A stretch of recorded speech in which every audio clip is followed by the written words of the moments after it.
Hello दोस्तों, करवा चौथ व्रत कथा की पहली कहानी। माधानता कहने लगे कि जिस समय अर्जुन नीलगिरी पर तप के लिए चले गए तो उनके पीछे द्रौपदी खिन्न होकर चिंता करने लगी कि अर्जुन ने बड़ा कठिन कर्म प्रारंभ कर दिया है, किंतु विघ्न डालने वाले शत्रु अनेक हैं। इस प्रकार चिंता करके श्री कृष्ण से सब विघ्नों का नाश करने का उपाय पूछने लगी। द्रौपदी ने कहा कि हे सर्व जगत के नाथ, आप मुझे एक ऐसा व्रत बताने की कृपा करें जिसके करने से सभी विघ्न दूर हो जाएं। श्री कृष्ण ने कहा, हे महाभागे, श्री पार्वती जी ने भगवान शंकर जी से भी यही प्रश्न किया था। तब श्री शंकर जी ने पार्वती जी से जो कहा था, हे वरारहे, वही करक चतुर्थी नाम का व्रत मैं तुमसे कहता हूँ, तुम ध्यान पूर्वक सुनो। यह सब प्रकार के विघ्नों का नाश करने वाला है। श्री पार्वती जी ने कहा, हे भगवान, वह करक चतुर्थी का व्रत कैसे किया जाता है तथा उसका विधान क्या है? क्या पहले भी इस व्रत को किसी ने किया है?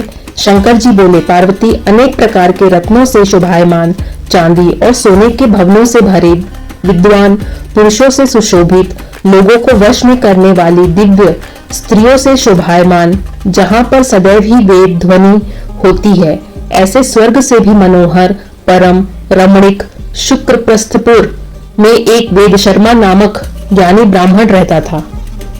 उसकी पत्नी का नाम लीलावती था। उसको महापराक्रमी 7 पुत्र और संपूर्ण लक्षणों से युक्त वीरवती नाम की एक कन्या उत्पन्न हुई। उसकी आंखें नीलकमल के समान और मुख चंद्रमा के समान था। उसके विवाह के योग्य समय आ जाने पर वेद शर्मा ने एक वेद शास्त्र के ज्ञाता विद्वान ब्राह्मण के साथ उसका विवाह कर दिया। इसके पश्चात वीरवती ने अपने भाइयों की पत्नियों समेत गौरा का व्रत किया।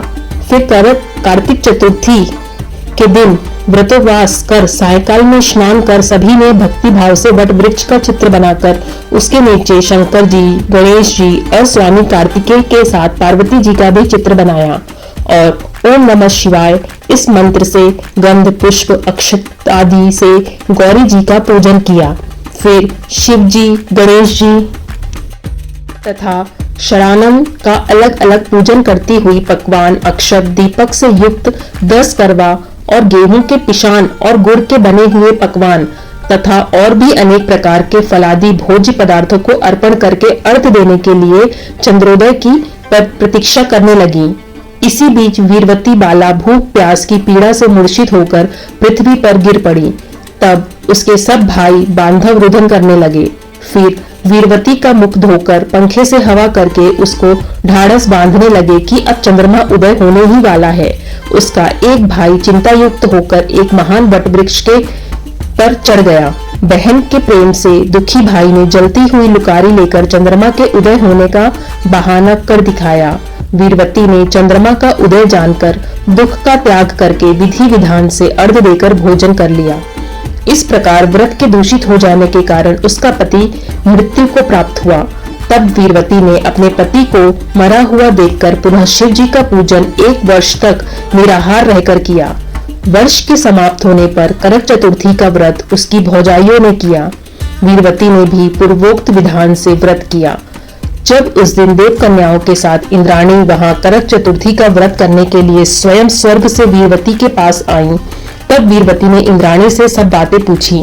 वीरवती ने कहा, मैं करक चतुर्थी का व्रत करके अपने पति के घर आई तो मेरे पति मृत्यु को प्राप्त हो चुके थे।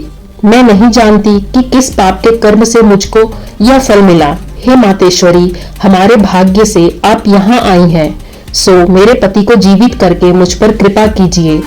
इंद्राणी ने कहा कि शुभगे, गत वर्ष जो तुमने पिता के घर में करक चतुर्थी का व्रत किया था तो बिना चंद्रमा के उदय हुए ही तुमने अर्घ दे दिया था। इसी से व्रत दूषित हो गया और तुम्हारा पति मृत्यु को प्राप्त हो गया। अब तुम यत्न के साथ इस करक चतुर्थी का व्रत करो। तत्पश्चात इस व्रत के प्रभाव से मैं तुम्हारे पति को जीवित कर दूंगी। श्री कृष्ण कहने लगे कि हे द्रौपदी, इंद्राणी के वचन सुनकर वीरवती ने विधान पूर्वक उस व्रत को किया। इस प्रकार उसके करक चतुर्थी का व्रत करने से इंद्राणी ने प्रसन्न होकर जल के द्वारा अभिसिंचन कर उसके पति को जीवित कर दिया। वह देवता के समान हो गया। उसके पश्चात वीरवती ने अपने पति के साथ घर आकर आनंद पूर्वक रहने लगी। वीरवती के व्रत के प्रभाव से उसका पति धन्य धान्य पुत्र तथा आयु को प्राप्त हुआ, इसलिए तुम भी इस व्रत को यत्न पूर्वक करो। सुत जी कहने लगे कि हे ऋषियों, इस प्रकार कृष्ण जी के वचनों को सुनकर द्रौपदी ने इस करवा चौथ व्रत को किया, जिसके प्रभाव से संग्राम में कौरवों पर विजय प्राप्त करके अतुलनीय राज्य को प्राप्त किया, जिससे उनका सब दुख जाता रहा। करवा चौथ व्रत कथा की दूसरी कहानी। एक साहूकार था जिसके 7 बेटे और 1 बेटी थी। सातों भाई व बहन एक साथ बैठकर भोजन करते थे। एक दिन कार्तिक की चौथ का व्रत आया तो भाई बोला कि बहन आओ भोजन करें। बहन बोली कि आज करवा चौथ का व्रत है, चांद उगने पर ही खाऊंगी। तब भाइयों ने सोचा कि चांद उगने तक बहन भूखी रहेगी, तो एक भाई ने दिया जलाया, दूसरे भाई ने छलनी लेकर उसे ढका और नकली चांद दिखाकर बहन से कहने लगे कि चल चांद उगाया है, अर्घ दे ले। बहन अपनी भाभीियों के कहने लगी कि चलो अर्घ दे दो। भाभियां बोली तुम्हारा चांद उगा होगा, हमारा चांद तो रात को उगेगा। बहन ने तब अकेले ही अर्घ दे दिया और खाने लगी।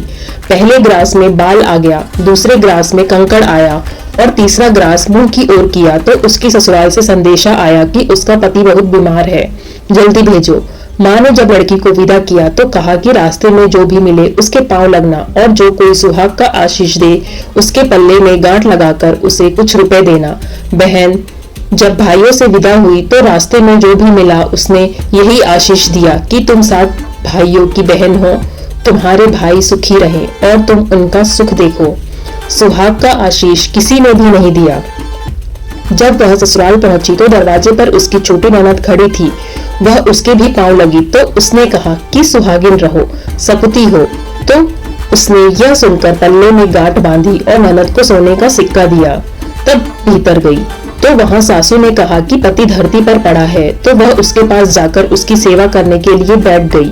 बाद में सासू ने दासी के साथ बची खुची रोटियां भेज दी। इस प्रकार से समय बीतते बीतते मगसिर की चौथ आई तो चौथ माता बोली करवा ले भाइयों की प्यारी करवा ले। लेकिन जब उसे चौथ माता दिखलाई नहीं दी तो वह बोली हे माता, आपने मुझे उजाड़ा है तो आप ही मेरा उद्धार करोगी, आपको मेरा सुहाग देना पड़ेगा। तब चौथ माता ने बताया कि पौष की चौथ आएगी, वह मेरे से बड़ी है, उससे ही यह सब कहना, वही तुम्हारा सुहाग वापस देगी। पौष की चौथ आकर चली गई, माघ की भी आकर चली गई, फाल्गुन की चौथ भी आकर चली गई, चैत्र, वैशाख, ज्येष्ठ, आषाढ़, श्रावण, भादव की सभी चौथ आई और यही कहकर चली गई कि आगे आने वाली को कहना। असौच की चौथ आई तो उसने बताया कि तुम पर कार्तिक की चौथ नाराज है, उसी ने तुम्हारा सुहाग लिया है, वही वापस कर सकती है, वही आएगी तो पांव पकड़कर विनती करना, यह बताकर वह भी चली गई। जब कार्तिक की चौथ आई तो वह गुस्से में बोली भाइयों की प्यारी करवा ले, दिन में चांद उड़ाने वाली करवा ले, व्रत खंडित करने वाली करवा ले, भूखी करवा ले। तो यह सब सुनकर चौथ माता को देखकर उनके पांव पकड़कर गिड़गिड़ाने लगी, हे चौथ माता, मेरा सुहाग तुम्हारे हाथों में है, आप ही मुझे सुहागिन करें। तो माता बोली पापिन हत्यारिन, मेरे पांव पकड़कर क्यों बैठ गई। तब बहन बोली कि जो मुझसे गलती हुई है, मुझसे भूल हुई है, उसे क्षमा कर दो, अब भूल नहीं करूंगी। तो चौथ माता ने प्रसन्न होकर आंखों से काजल, नाखूनों से मेहंदी और टीके में से रोली लेकर छोटी उंगली से उसके आदमी पर छीटा तो वह उठकर बैठ गया और बोला आज मैं बहुत सोया। वह बोली क्या सोई, मुझे तो 12 महीने हो गए, अब जाकर चौथ माता ने मेरा सुहाग लौटाया। तब उसने कहा कि जल्दी से माता का पूजन करो। तब चौथ की कहानी सुनी, करवा पूजन किया तो प्रसाद खाकर दोनों पति पत्नी चौपड़ खेलने बैठ गए। नीचे से दासी आई, उसने उन दोनों को चौपड़ पांसों से खेलते देखा तो उसने सासू जी को जाकर बताया। तब से सारे गांव में यह बात प्रसिद्ध होती गई कि सब स्त्रियां करवा चौथ का व्रत करें तो सुहाग अटल रहेगा। जिस तरह से साहूकार की बेटी को सुहाग दिया, उसी तरह से चौथ माता सबको सुहागिन रखे। यही करवा चौथ के उपास की सनातन महिमा है। करवा चौथ व्रत कथा की तीसरी कहानी। प्राचीन काल में करवा नामक की एक पतिव्रता स्त्री अपने पति के साथ नदी किनारे एक गांव में रहती थी। कार्तिक मास के कृष्ण पक्ष की चतुर्थी के दिन उसका पति नदी में स्नान करने के लिए गया। स्नान करते समय एक मगर ने उसका पैर पकड़ लिया।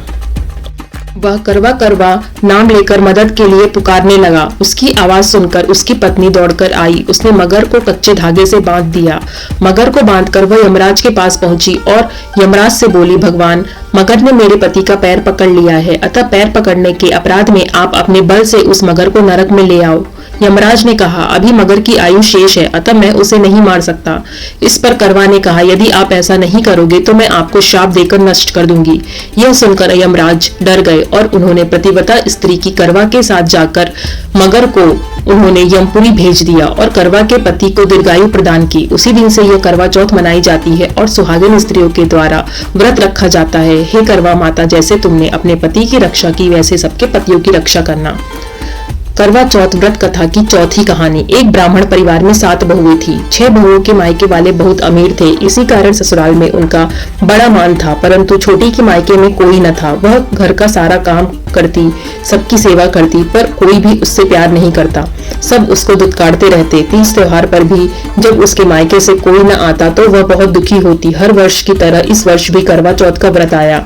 अन्य बहुओं के मायके से उनके भाई करवा लेकर आए, पर छोटी के मायके में यदि कोई होता तो करवा भी लाता। सासू भी छोटी को ही खरी खोटी सुना रही थी। वह दुखी होकर घर से निकल पड़ी और जंगल में जाकर रोने लगी। एक नाग बहुत देर से उसका रोना सुनता रहा। अंत में वह अपने बिल से निकल आया तथा छोटी से पूछने लगा, बेटी क्या बात है, तुम क्यों रो रही हो? छोटी बोली, आज करवा चौथ है, मेरा कोई भाई नहीं है। यदि मेरा कोई भाई होता तो आज जरूर करवा लेकर आता। नाग को छोटी पर दया आ गई। नाग ने कहा, बेटी तुम घर चलो, मैं अभी करवा लेकर आता हूँ। थोड़ी देर बाद नाग उसके ससुराल पहुंचा। ससुराल वाले इतना सामान देखकर चकित हो गए। सासू भी प्रसन्न हो गई। तब सासू ने प्रसन्न मन से छोटी को नाग देवता के साथ भेज दिया। नाग देवता ने छोटी को अपना सारा महल दिखाया और कहा, जितने दिन चाहो आराम से रहो, मनचाहा खाओ, मनचाहा पहनो, पर एक बात याद रखना, सामने रखी नाद को कभी मत खोलना। छोटी सारा समय महल में आराम से काटती और पर नाद के बारे में उसकी उत्सुकता बढ़ती जाती। एक दिन जब घर में कोई न था, उसने नाद को उठाकर देखा तो हजारों छोटे छोटे सांप के बच्चे इधर उधर रेंगने लगे। उसने जल्दी ही नाद ढक दी। जल्दी में एक सांप की पूंछ नाद के नीचे आकर कट गई। शाम को नाग के आने पर छोटी ने अपनी गलती स्वीकार कर ली। नाग ने उसे क्षमा कर दिया। जब छोटी ने ससुराल जाने की इच्छा व्यक्त की तो उसे धन रत्न आदि देकर विदा किया। छोटी के ससुराल में जब उसकी बड़ी इज्जत होने लगी। जिस सांप की पूंछ कटी थी उसे अभी सब बांडा कहकर तंग करते थे। एक दिन उसने अपनी माँ से पूछा, मेरी पूंछ कैसे कटी है? माँ ने कहा कि छोटी के नाद उठाने की जल्दी में ही तुम्हारी पूंछ कटी है। तो वह बोला, मैं छोटी से बदला लूंगा। माँ के बहुत समझाने पर भी वह एक दिन चुपचाप छोटी के घर जा पहुंचा और मौका पाकर उसे काटने की सोचने लगा। वहां छोटी और उसकी सासू माँ में किसी बात पर बहस हो रही थी तो छोटी कसम खाकर कह रही थी कि मैंने ऐसा नहीं किया है। वह कह रही थी कि मुझे मेरे बंडा भैया से प्यारा कोई नहीं है। उन्हीं की कसम खाकर कहती हूँ कि मैंने ऐसा नहीं किया है। बंडा ने जब सुना तो सोचने लगा, जो मुझसे इतना प्यार करती है मैं उसे ही काटने आया हूँ। वह चुपचाप चला गया। माँ ने पूछा, ले आए बहन से बदला? वह कहने लगा, माँ बहन से कैसा बदला? तभी से बंडा भाई व छोटी बहन हुए। भाई प्रतिवर्ष चौथ के दिन करवा लेकर आता। वह बहन बड़े प्यार से करवा चौथ का व्रत करती।